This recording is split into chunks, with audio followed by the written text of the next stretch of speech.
स्वागत है आप सभी का एक और नई वीडियो में।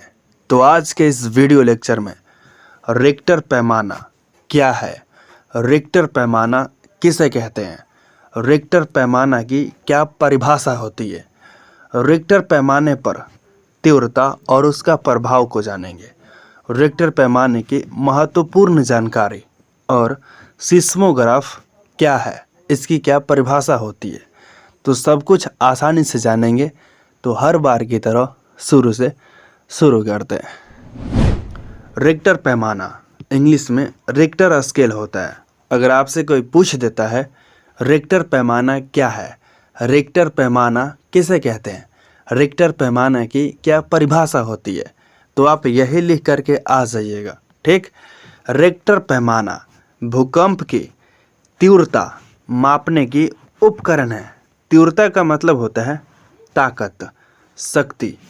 भूकंप कितना बलवान है, कितना ताकतवर है, कितना शक्तिशाली है, कितना विनाशकारी है, यही पता लगाया जाता है रिक्टर पैमाना से। यानी रिक्टर स्केल से ये पता लगाया जाता है कि भूकंप कितना बलवान है, कितना ताकतवर है, कितना शक्तिशाली है, कितना विनाशकारी है और कितना नहीं है।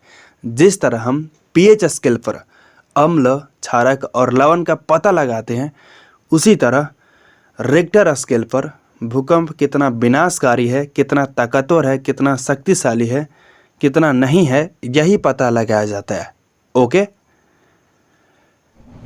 रिक्टर पैमाना को इस तरह भी परिभाषित कर सकते हैं, रिक्टर स्केल से भूकंप की ताकत का अंदाजा लगाया जाता है। रिक्टर पैमाना को इस तरह भी परिभाषित कर सकते हैं, रिक्टर पैमाने से यह पता लगाया जाता है कि भूकंप कितना खतरनाक है और कितना नहीं।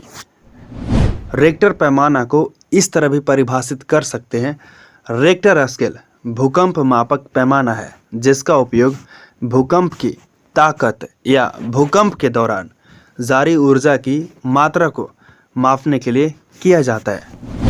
इस तरह भी कर सकते हैं, रिक्टर स्केल एक लघुगणकीय स्केल है। इसका मतलब है कि हर एक अंक के बढ़ने से कंपन की जो तीव्रता है वो 10 गुना बढ़ जाती है। कहने का मतलब ये है, अगर 1 है और वो 2 बढ़ गया तो कंपन की जो शक्ति है वो 10 गुना बढ़ जाती है। ठीक, और ऊर्जा 31.6 गुना बढ़ जाता है। हमने विभिन्न तरीक़ों से परिभाषित किया है, आपको जो परिभाषा अच्छा लगे वो लिख लीजिएगा। ठीक, अब समझते हैं रिक्टर पैमाने पर तीव्रता और उसका प्रभाव। रिक्टर स्केल पर अगर 0 से लेकर के 1.9 का परिमाप है तो तीव्रता का जो स्तर होगा वो बहुत ही कमज़ोर होगा और इसका जो प्रभाव होगा महसूस नहीं होता है, फील भी नहीं होगा आपको कि भूकंप आया था कि नहीं आया था। यह केवल सिस्मोग्राफ जो यंत्र होता है उस पर पता चलता है। ठीक है, रिक्टर स्केल पर 2.0 से लेकर के 3.9 का अगर परिमाप है तो तीव्रता का जो स्तर होगा वो क्या होगा, हल्का होगा और प्रभाव होगा कभी कभी महसूस होता है हल्का हल्का। ठीक है, रिक्टर स्केल पर 4.0 से लेकर के 4.9 तक का जो परिमाप होगा उसमें तीव्रता का जो स्तर होगा वो मध्यम होगा और इसका प्रभाव ये होगा कि खिड़कियां हिल सकती है और सामान गिर सकता है। 5 से लेकर के 5.9 तक का जो तीव्रता का स्तर होगा वो थोड़ा नुकसानदायक होगा और हल्की क्षति हो सकती है, हल्की हल्की बर्बादी हो सकती है और दीवारों में दरारें आ सकती है। ओके, रिक्टर स्केल पर 6.0 से लेकर के 6.9 तक का जो परिमाप होगा उसमें तीव्रता का जो स्तर होगा वो खतरनाक होगा और इसका प्रभाव ये होगा कि इमारतें हिल सकती हैं और गिर भी सकती हैं।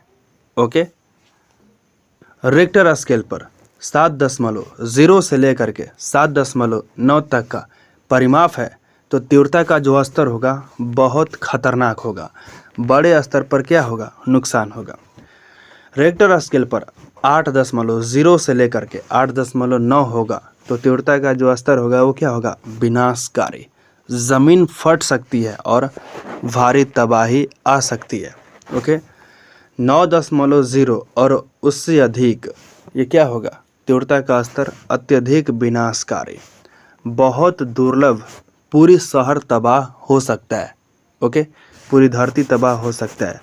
ठीक है, अब समझते हैं रिक्टर पैमाने की महत्वपूर्ण जानकारी। अगर आपको कोई कह देता है कि रिक्टर स्केल दिखता कैसा है, तो आप कह दीजिएगा रिक्टर स्केल कुछ ऐसा दिखता है। ठीक है, ये रियल नहीं है लेकिन ऐसा ही आपको देखने को मिलेगा, इसी के आधार पर अलग टाइप के आपको देखने को मिलेगा। ठीक है,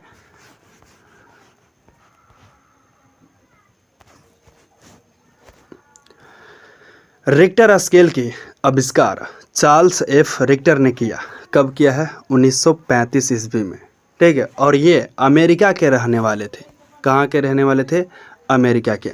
भूकंप की शक्ति को मापने के लिए सिस्मोग्राफ नामक उपकरण का उपयोग किया जाता है, जो ज़मीन की गति, ज़मीन जब हिलता है तो उसका गति और कंपन तरंगों को रिकॉर्ड करता है। कौन, सिस्मोग्राफ। सिस्मोग्राफ क्या करता है, जब धरती हिलती है, भूकंप जब आती है तो धरती हिलती है, और धरती हिलती है तो वो गति कर रही है, तो ज़मीन की गति और उसमें से क्या निकलता है, तरंग निकलता है।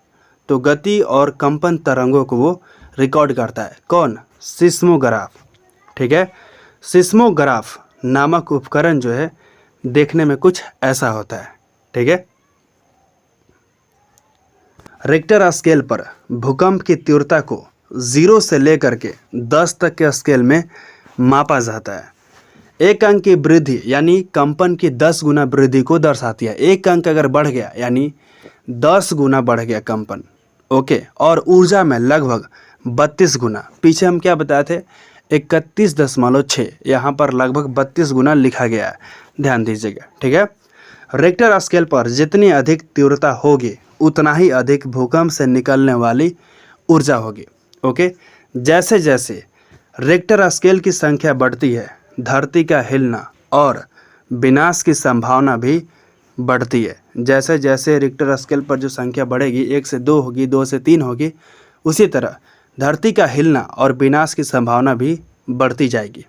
ओके, जापान दुनिया का एक प्रमुख भूकंप प्रभावित देश है, जहां रिक्टर स्केल बहुत अधिक प्रयोग में आता है। ओके, 2001 में भुज में जो आई थी भूकंप, उसकी जो तीव्रता थी वो 6.9 थी।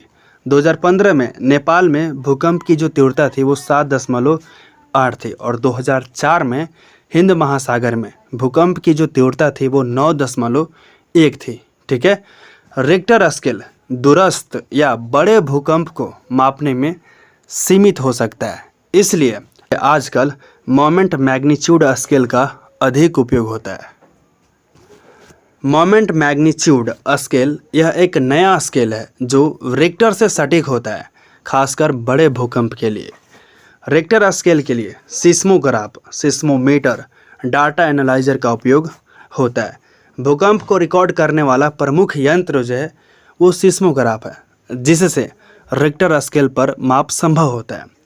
ज्वालामुखी गतिविधियों से होने वाले भूकंप को भी रिक्टर स्केल से मापा जा सकता है। सिस्मोग्राफ क्या है, यह अगर आपसे कोई पूछ देता है तो यही परिभाषा आप लिख करके आ जाइएगा, आसानी से नंबर मिल ही जाएगा। सिस्मोग्राफ एक क्या है, उपकरण है जो धरती की सतह पर होने वाली कंपनों या झटकों को दर्ज करता है, नोट करता है, वो भी ग्राफ के माध्यम से। ध्यान दीजिए, ये जो आप डायग्राम देख रहे हैं यही हमारा क्या है, सिस्मोग्राफ है। तो इसमें होता क्या है, देखिए नीचे तरफ क्या है, धरती है, और धरती जब हिलेगी और ये धरती पर है तो जाहिर सी बात है इसके साथ जो कुछ भी जुड़ा हुआ रहेगा वो भी क्या करेगा, हिलेगा। तो ये जब हिलेगा तो जाहिर सी बात है इसमें जुड़ा हुआ सब कुछ हिलेगा। तो यहाँ पर वायर जुड़ा हुआ है और इसके साथ साथ यहाँ पर एक भारी चीज़ जुड़ा हुआ रहता है, भारी वस्तु, ताकि गति जो है वो मतलब ज़्यादा हो। ठीक है, और इसी के साथ साथ यहाँ पर लगाया होता है डंपिंग मैग्नेट। ये क्या करता है, गति को नियंत्रित करता है, कंट्रोल करता है, ठीक है। ज़्यादा मतलब हिलने नहीं देता है, ये कंट्रोल में रखता है। और इसके साथ जुड़ा हुआ होता है पेन। जैसे जैसे कंपन होगी वैसे वैसे ये क्या होगा, हिलना प्रारंभ करेगी। और हिलते हिलते ये जो कागज़ आप देख रहे हैं इसी पर क्या बनेगा, ग्राफ बनेगा, वो भी पेन के माध्यम से। ये क्या होता है, रोटेटिंग ड्रम है। यानी ये रोटेटिंग ड्रम कहने का मतलब ये ड्रम जो है घूमते रहता है और घूमते रहता है, और इसी पर ग्राफ कुछ इस तरह बनते रहता है। और ज़्यादा हिलेगा तो ज़्यादा बनेगा, कम हिलेगा तो कम बनेगा। तो इस तरह से ग्राफ बनता है। ज़्यादा ग्राफ बनेगा तो इसका मतलब भूकंप जो है ज़्यादा आया था, ठीक है। कम बनेगा तो भूकंप कम आया था। तो इस तरह सिस्मोग्राफ के माध्यम से भूकंप की तीव्रता का पता चलता है, ठीक है। तो यहाँ पर और भी लिखा हुआ है, सिस्मोग्राफ से निकली जानकारी रिक्टर स्केल पर मापा जाता है, ठीक है। आई होप इस वीडियो में जो कुछ भी बताया हूँ आसानी से समझ आ गई होगी। अगर ना समझ में आई होगी तो आप कमेंट सेक्शन में ज़रूर लिखिएगा, फिर से समझाने की कोशिश करेंगे। तो चलिए, बाय बाय, टेक केयर।